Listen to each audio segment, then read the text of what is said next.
Si vous voulez vous adonner à quelques-uns des plus grands jeux vidéo de l'histoire, vous pouvez vous rendre à la Fondation EDF à Paris.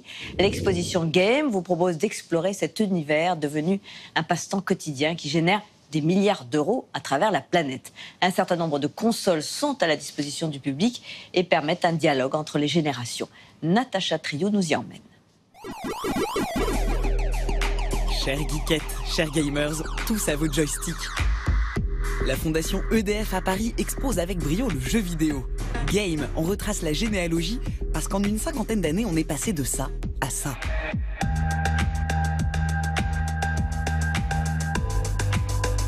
Alors à toute allure, voici la petite histoire du jeu vidéo, une préhistoire qui commence dans les années 50 aux États-Unis avec des mathématiciens géotrouve-tout. Pour faire comprendre la révolution informatique aux collègues et au grand public, eh bien, il fallait quelque chose. Et ce quelque chose s'appelle le jeu vidéo. L'un de ces jeux découverts dans les laboratoires, par exemple, s'appelle Space War.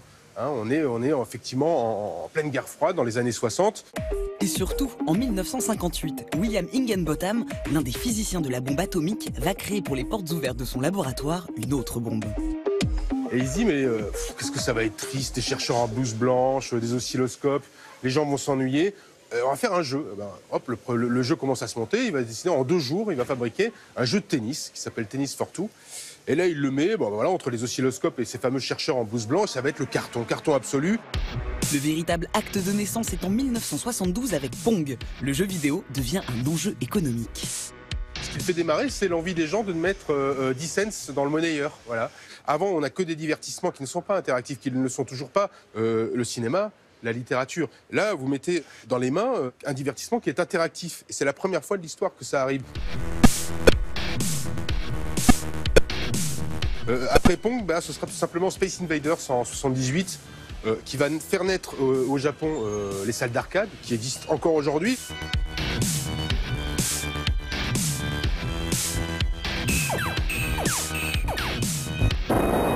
2 ans plus tard, Pac-Man. Pac-Man, 1980, ça va être l'explosion planétaire. Tout le monde va vouloir manger de la pâte à gomme et poursuivi par des fantômes. Il va vraiment y avoir un phénomène Pac-Man. C'est Pac-Man qui fait naître le phénomène des mascottes dans le jeu vidéo, effectivement. Et surtout, il a une particularité, ce phénomène, c'est que les joueuses et joueurs se choisissent leur mascotte. C'est-à-dire que ce sont des super-héros qui ne ressemblent qu'aux jeux vidéo. C'est Pac-Man, ça peut être après Mario, qui est un plombier italien.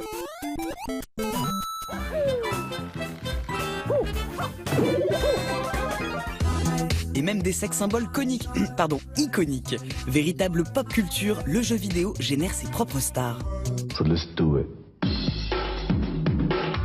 L'autre révolution 1989 qui va envahir le monde, la Game Boy.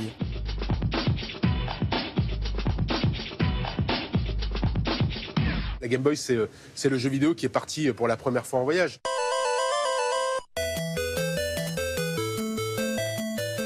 Game Boy a tout inventé, ou presque. Et effectivement, avant l'arrivée de Snake sur les Nokia à la fin des années 90, on peut dire merci. En tout cas, ce jeu-là peut venir merci à la Game Boy.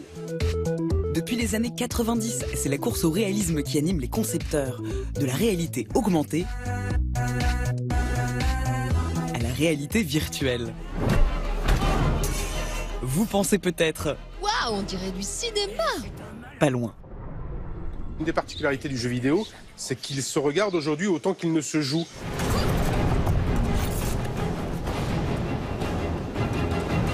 On a un jeu qui s'appelle Uncharted 4 ici, c'est un peu l'Indiana Jones du jeu vidéo. Et effectivement, les décors sont hollywoodiens, on a l'impression d'être dans du Spielberg ou du Lucas. Bref, qu'on a mis des dizaines de millions de dollars dans les décors.